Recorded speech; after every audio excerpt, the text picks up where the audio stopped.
Oftentimes my daughter Clarissa, when she really likes something, she says, "I have 4 words for you, Dad.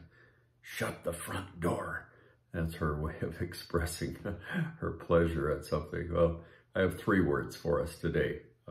Our reading in 1 Kings chapter 12, 2 Chronicles 10:11, and Philippians chapter 2, and the verses that I want to use to plant some seeds in our heart. These 3 words are from Philippians chapter 2, verses 14, 15, and 16. "Do all things without complaining and disputing, that you may become blameless and harmless, children of God without fault in the midst of a crooked and perverse generation, among whom you shine as lights in the world, holding fast the word of life, so that I may rejoice in the day of Christ, that I have not run in vain or labored in vain." Those 3 words that stand out in the verses to me are complaining, disputing, and harmless. Synonyms for those words, or alternate readings for those words, are grumbling, arguing, and innocent.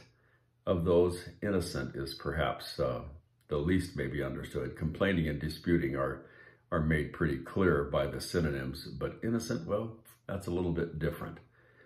We get a pretty clear understanding of complaining, grumbling, or disputing and arguing. For those are pretty understandable, and certainly those are traits that ought not to be a part of any of us, our lives as believers. Both have a negative connotation and certainly are not becoming for those of us who are saints of God. Innocence, however, is another matter. It's the same word, actually, that Paul uses in Romans chapter 16, verse 19, where he says he desires that the Roman Christians be simple about what is evil. Vine's Expository Dictionary of New Testament Words says, or refers to it as wine that is unmixed with water or unalloyed metal. In the papyrus writings, it is used of a loan, the interest of which is guaranteed.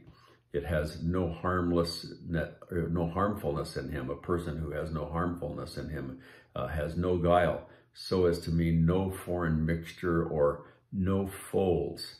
Interesting. When it's used here in Philippians and in Romans, Paul was saying that he wants them to be simple concerning evil.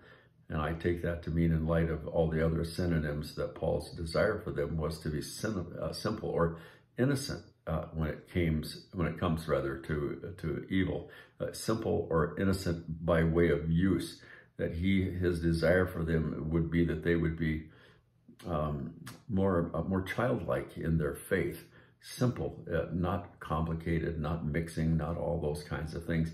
And certainly that is an important understanding when one considers the character of a child. You love the innocence of a child. And he says that's how we're to be in our walk and our relationship with the Lord. When you look at just those 3 words and take those 3 words to heart, boy, they become a pretty significant statement to us in terms of our own walk and our life. Living life like this, well, I think that's going to be nothing short of exemplar in our part.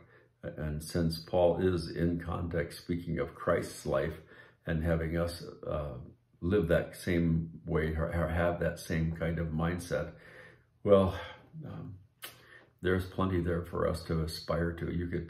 I think that I look at those 3 verses and think, wow, there's enough there for a person to work their whole lifetime at just accomplishing those things and being the people that Jesus wants us to be. So I pray today that we would be people that are without complaint or without dispute, people who are harmless or innocent when it comes to the use of those things of the world that are displeasing to the Lord. It'll help us to walk with him in faithfulness. Amen. Pray the Lord will bless you today. And this time is a blessing. I say this often, but I find myself at times too, just, liking somebody's page, but forget to put a little check there or push the button. So if you are blessed, appreciate it, then like us on Facebook, share it on your own page, and subscribe to the YouTube channel. Drop a note once in a while. It's always good to hear from those of you who respond. Thanks for doing that. May the Lord richly bless you today. Amen.